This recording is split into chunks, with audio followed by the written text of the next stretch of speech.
ಜನಗಳ ಸಹಕಾರ 50% ಜನಗಳ ಸಹಕಾರದ ಮೇಲೆ ನಿಂತಿದೆ ಇದು. ನೀವು ಹೇಳ್ಬೋದು ನಿಮ್ಮ ಸಿಬ್ಬಂದಿ, ನಿಮ್ಮ ಕಾರ್ಪೊರೇಷನ್ನು, ನಿಮ್ಮವ್ರು ಸರಿಯಾಗಿ ಮಾಡ್ತಾ ಇಲ್ಲ ಅಂತ, ಅದೆಲ್ಲ ಇರ್ಬೋದು, ನಾನು ಯಾವುದೋ ಗೆಳಿತಾ ಇಲ್ಲ. ಆದರೆ ಜನನೂ ಕೂಡ ನಮಗೆ ಸಹಕಾರ ಕೊಡಲಿಲ್ಲ ಅಂದರೆ, ನಮ್ಮ ವ್ಯವಸ್ಥೆ ಸರಿಯಾಗಿ ಕೆಲಸ ಮಾಡಿದ್ರು ನಾವು ಯಶಸ್ಸು ಕಾಣಲಿಕ್ಕೆ ಆಗೋದಿಲ್ಲ. ಜನಗಳಿಂದ ನಮ್ಮ ಸಹಕಾರ ಏನು ನಾವು ನಿರೀಕ್ಷೆ ಮಾಡ್ತೇವೆ? ದಯವಿಟ್ಟು ನಿಮ್ಮ ಮನೆ ಹತ್ರ ಕಸೆ ಕಲೆಕ್ಟ್ ಮಾಡೋಕ್ಕೆ ಸಿಬ್ಬಂದಿ ಬರಲಿಲ್ಲ ಅಂತ ಹೇಳಿದ್ರೆ, ನೀವು ನಮ್ಮ ಅಧಿಕಾರಿಗಳಿಗೆ ಹೇಳಿ ನಮ್ಮ ಬೀದಿಗೆ ಬರ್ತಾ ಇಲ್ಲ ಅಂತ. ಅವರು ಬರೋ ಹಾಗೆ ಮಾಡೋದು ನಮ್ಮ ಕಾರ್ಪೊರೇಷನ್ ಕೆಲಸ. ರಿಪೀಟ್ ಮಾಡ್ತೇನೆ, ನಿಮ್ಮ ಬೀದಿಗೆ ಕಸ ಕಲೆಕ್ಟ್ ಮಾಡೋದಕ್ಕೆ ಸಿಬ್ಬಂದಿ ಬರದೇ ಹೋದರೆ ಅವರನ್ನು ಬರೋ ಹಾಗೆ ಮಾಡುವುದು ಕಾರ್ಪೊರೇಷನ್ನ ಕರ್ತವ್ಯ. ಇದು ನಮ್ಮ ಜವಾಬ್ದಾರಿ. ಆದರೆ ಬಂದರೂ ಕೂಡ ನೀವು ಕಸ ತಗೊಂಡು ಬಂದು ರೋಡ್ ಸೈಡಲ್ಲಿ ಹಾಕಿದರೆ, ನೀವು ಕಸ ಬಿಸಾಕೋದೇ ಒಂದು ಅಭ್ಯಾಸ ಮಾಡ್ಕೊಂಡ್ಬಿಟ್ರೆ, ರೋಡ್ ಸೈಡಲ್ಲಿ ಎತ್ತೋದೇ ಒಂದು ಕೆಲಸ ಆಗೋಗುತ್ತೆ. ಅದನ್ನು ಮಾಡೋದು ಕಷ್ಟ ಆಗುತ್ತೆ. ನಿಮ್ಮ ಮನೆ, ರಿಪೀಟ್ ಮಾಡ್ತೇನೆ, ದಯವಿಟ್ಟು ಅರ್ಥ ಮಾಡ್ಕೊಳ್ಳಿ, ಯಾಕಂದರೆ ಎಲ್ಲರಿಗೂ ಸಿಟ್ಟು ಬಂದ್ಬಿಡುತ್ತೆ ಏನಾದರೂ ನಾವು ಸ್ವಲ್ಪ ಡಿಸಿಪ್ಲಿನ್ ತರಕ್ಕೆ ಹೋದರೆ. ನಿಮ್ಮ ಮನೆ ಹತ್ರ ಕಸ ತೆಗಿಯೋರು ಬರಲಿಲ್ಲ ಅಂತ ಹೇಳಿದ್ರೆ ಅವ್ರನ್ನ ಬರೋ ಹಂಗೆ ಮಾಡೋದು ನಮ್ಮ ಕರ್ತವ್ಯ, ಅದು ನಮ್ಮ ಜವಾಬ್ದಾರಿ. We are accountable, we are answerable. But ಬಂದರೂ ಕೂಡ ನೀವು ನಾನು ಬೆಳಗ್ಗೆ 9 ಗಂಟೆಗೆ ನನಗೆ ಆಗೋದಿಲ್ಲ, ರಾತ್ರಿ ಬರಬೇಕು, ಆ ಟೈಮ್ಗೆ ಬರಬೇಕು, ಈ ಟೈಮ್ಗೆ ಬರಬೇಕು ಅಂತೇಳಿ ಎಲ್ಲ ತೊಗೊಂಡು ಬಂದು ರಸ್ತೆ ಬದಿಯಲ್ಲಿ ಬಿಸಾಕಿದರೆ, ಬಿಸಾಕಿದ ಕಸನೆಲ್ಲ 24 ಗಂಟೆ ಎದ್ದಬೇಕು ಅಂದರೆ ಪ್ರಾಕ್ಟಿಕಲಿ ಕಷ್ಟ ಸಾಧ್ಯ ಅದು. ಇದರಿಂದ ನಮ್ಮ ಬೆಂಗಳೂರಿನ ಆರೋಗ್ಯನೂ ಕೆಡುತ್ತೆ, ಬೆಂಗಳೂರಿನ ಸೌಂದರ್ಯನೂ ಕೆಡುತ್ತೆ. ಸುಧಾರಣೆ ಆಗಬೇಕಂದ್ರೆ ನಮ್ಮ ಸಿಸ್ಟಮನ್ನು ನಾವು ಸರಿ ಮಾಡಲಿಕ್ಕೆ ಬದ್ಧರಾಗಿದ್ದೇವೆ ನಾವು. ಆದರೆ ಜನಗಳು ಕೂಡ ಕೋಆಪ್ರೇಟ್ ಮಾಡಬೇಕು ಅಂತ ನಾನು ಜನಗಳಲ್ಲಿ ಮನವಿ ಮಾಡ್ತಾ ಇದ್ದೇನೆ. ದಯವಿಟ್ಟು ಎಗೇನ್ ರಿಪೀಟ್ ಮಾಡಿ ಹೇಳ್ತಾ ಇದ್ದೇನೆ, ನಿಮ್ಮ ಮನೆ ಹತ್ರ ಬರಲಿಲ್ಲ ಅಂದರೆ ನಮ್ಗೆ ಹೇಳಿ, ಬರೋಂಗೆ ಮಾಡ್ತೇವೆ. ಆದರೂ ಕೂಡ ತಗೊಂಡು ಬಂದು ಬಿಸಾಕೋದಕ್ಕೆ ನಿಲ್ಲಿಸಿ, ನೀವು ಮನೆ ಹತ್ರ ಕಸ ಕೊಡೋ ಕೆಲಸ ಮಾಡಲಿಲ್ಲ ಅಂತ ಹೇಳಿದ್ರೆ, ಬಿಸಾಕೋದೇ ನಮಗೆ ಒಂದು ಅಭ್ಯಾಸ ಆಗಿಬಿಟ್ರೆ, ಆ ಬಿಸಾಕಿದ ಕಸನೆಲ್ಲ ಎತ್ತುತ್ತಾನೇ ಇರಬೇಕು ಅಂತ ಹೇಳಿದ್ರೆ ಪ್ರಾಕ್ಟಿಕಲಿ ಕಷ್ಟ ಸಾಧ್ಯ ಆಗುತ್ತೆ. ಸೊ ಹಾಗಾಗಿ ಜನಗಳಲ್ಲೂ ನಾನು ಸಹಕಾರವನ್ನು ಬಯಸ್ತಾ ಇದ್ದೇನೆ, ಜನಗಳಲ್ಲಿ ಮನವಿ ಮಾಡ್ತಾ ಇದ್ದೇವೆ. ಬೆಂಗಳೂರು ಸುಧಾರಣೆ ಆಗಬೇಕು,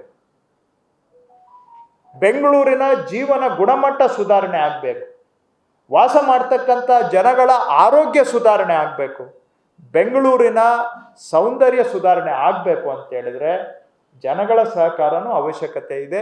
ನಮ್ಮ ಸಿಸ್ಟಮನ್ನು ನಾವು ರಿಪೇರಿ ಮಾಡ್ತೇವೆ, ನಮ್ಮ ಸಿಸ್ಟಮನ್ನು ನಾವು ಸುಧಾರಣೆ ಮಾಡ್ತೇವೆ, ಆಡಳಿತಕ್ಕೆ ಚುರುಕು ಮೂಡಿಸ್ತೇವೆ. ನಮ್ಮ ಕಾಂಟ್ರಾಕ್ಟರ್ಸ್ ಯಾರಿದ್ದಾರೆ ಅವರು ಕೂಡ ಸರಿಯಾಗಿ ಕೆಲಸ ಮಾಡುವಂಗೆ ನಾವು ಪ್ರಯತ್ನ ಮಾಡ್ತೇವೆ.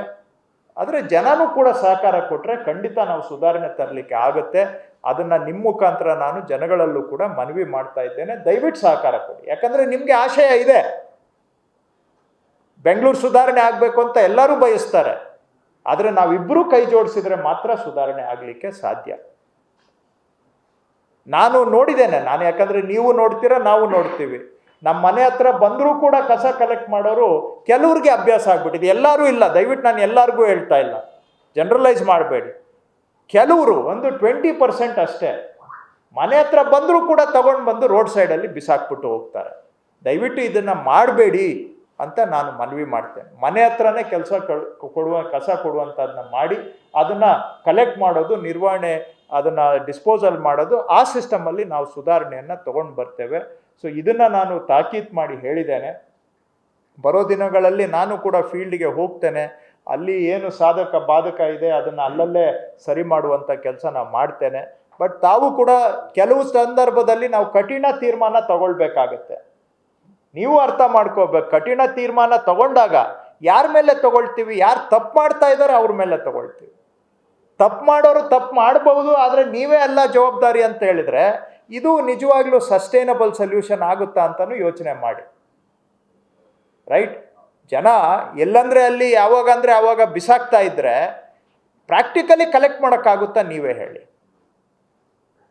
ನಾವು ಬೆಳಗ್ಗೆ ಒಂದು ಟೈಮ್ ಹೋಗಿ ಎತ್ತುತ್ತಾರೆ, ಮಧ್ಯಾಹ್ನ ಆಗೋಷ್ಟೊತ್ತಿಗೆ ಮತ್ತೆ ಅಲ್ಲಿ ತಂದು ಹಾಕಿದರೆ ಆಗುತ್ತಾ ತೆಗಿಯೋಕ್ಕೆ? ಸೊ ಅದಕ್ಕೋಸ್ಕರ ನೀವು ಅಂಥ ಸಂದರ್ಭದಲ್ಲಿ ನಾವು ಇದು ಎಲ್ಲರೂ ಮಾಡಲ್ಲ, 10% ಅಷ್ಟೇ, 10% ಅಷ್ಟೇ. ದಯವಿಟ್ಟು ಎಲ್ಲರ ಬಗ್ಗೆ ನಾನು ಮಾತಾಡ್ತಾ ಇಲ್ಲ. 70% ಜನ ಕೋಆಪ್ರೇಷನ್ ಮಾಡ್ತಾರೆ. ಇನ್ನು 20% ನಮ್ಮ ಪ್ರಾಬ್ಲಮ್ ಇರ್ಬೋದು, ಅದನ್ನ ನಾವು ಸರಿ ಮಾಡ್ಕೋತೀವಿ. ಇನ್ನು 10% ಜನ ಕೆಲವರು ನಾವು ಸರಿ ಹೋದರೂ ಕೂಡ ಅವರು ಸಹಕಾರ ಕೊಡಲಿಲ್ಲ ಅಂದರೆ ಅಂಥ ಸಂದರ್ಭದಲ್ಲಿ ನಾವು ಕಠಿಣ ಕ್ರಮವನ್ನು ತೆಗೆದುಕೊಳ್ಬೇಕಾಗತ್ತೆ. ಅಂಥ ಸಂದರ್ಭದಲ್ಲಿ ನಿಮ್ಮ ಸಹಕಾರ ಬೇಕು. ದಯವಿಟ್ಟು ಅರ್ಥ ಮಾಡ್ಕೊಳ್ಳಿ, ನಾವು ಮಾಡೋದು ಇದು ಖುಷಿಗಲ್ಲ. ಬೆಂಗಳೂರು ಚೆನ್ನಾಗಿರಬೇಕು, ಬೆಂಗಳೂರು ವಾಸ ಮಾಡೋರಿಗೆ ಆರೋಗ್ಯ ಚೆನ್ನಾಗಿರಬೇಕು. ಆ ಕಾರಣಕ್ಕೆ ಅಂಥದ್ದು ಸದ್ಯಕ್ಕೆ ಅದನ್ನು ನಾನು ಹೆಚ್ಚಿಗೆ ಚರ್ಚೆ ಮಾಡೋಕ್ಕೆ ಹೋಗಿಲ್ಲ. ಇವತ್ತು ನಮ್ಮ ಸಿಸ್ಟಮನ್ನು ಹೇಗೆ ಇಂಪ್ರೂವ್ ಮಾಡಬೇಕು, ಮನೆ ಕಲೆಕ್ಷನನ್ನು ಹೇಗೆ ಇಂಪ್ರೂವ್ ಮಾಡಬೇಕು, ಟೈಮಿಂಗ್ ಇರಲಿ, ಮತ್ತೊಂದು ಮಗದೊಂದು, ಅಧಿಕಾರಿಗಳು ಹೋಗಬೇಕು, ಲಿಂಕ್ ವರ್ಕರ್ಸ್ ಇದ್ದಾರೆ, ಮಾರ್ಷಲ್ಸ್ ಇದ್ದಾರೆ, ಇವರೆಲ್ಲ ಫೀಲ್ಡ್ಗೆ ಇಳಿದು ಕೆಲಸ ಮಾಡಬೇಕು. ಮಾಡಿದರೆ ಸ್ವಲ್ಪ ಜನನೂ ಕೋಆಪ್ರೇಟ್ ಮಾಡ್ತಾರೆ ಅಂತ ನಾನು ನಂಬಿದ್ದೇನೆ. ಇವತ್ತು ನಾವೆಲ್ಲರೂ ಸೇರಿ ಚರ್ಚೆ ಮಾಡಿ ನಮ್ಮ ಅಧಿಕಾರಿಗಳೆಲ್ಲ ಹೇಳಿದ್ದಾರೆ, ಸ್ವಲ್ಪ ನಾವು ಪ್ರಯತ್ನ ಮಾಡ್ತೀವಿ ಸರ್, ಮಾಡೋಕ್ಕೆ ಸಾಧ್ಯ ಇದೆ, ಇಂಪ್ರೂವ್ ಮಾಡೋಣ ಅಂತ ಹೇಳಿದ್ದಾರೆ. ನಾನು ಹೋಪ್ಫುಲ್ ಇದ್ದೇನೆ, ಸುಧಾರಣೆ ಮಾಡಬಹುದು ಅಂತ.